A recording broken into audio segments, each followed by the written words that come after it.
बिस्मिल्लाहिर्रहमानिर्रहीम। अस्सलाम वालेकुम। प्रोग्राम सवाल जवाब के साथ मैं हूं आपका होस्ट सादा उस्मान ताहिर। नाज़रीन किराम, अख्तर मेंगल 1988 से सियासत में है। 1997 में बलोचिस्तान के वजीर आला बने और 12 असम्बलियों तक पहुंचे, मगर खुशदार और बलोचिस्तान आज भी पसमानदा है। न आला तलीमी इदारे, न मियारी हॉस्पिटल, न रोजगार के मौके, बस बदअमनी और महरूमियाँ। दूसरी तरफ इनके अपने असासे अरबों में जा पहुंचे। हब में जमीनें, दुबई के अंदर जदादें, इस्लामाबाद में अपार्टमेंट्स, ये सब कैसे मुमकिन हुआ?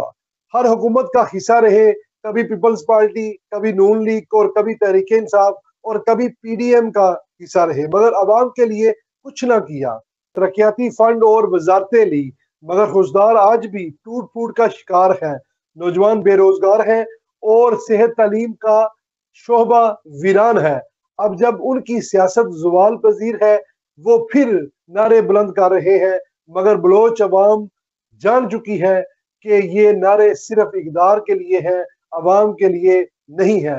अख्तर मेंगल और मरहम बलोच सिर्फ फौज मुखालफ जो है वो एक बयानिया बनाने की कोशिश कर रहे हैं, जो उनको मुंह की खानी पड़ रही है।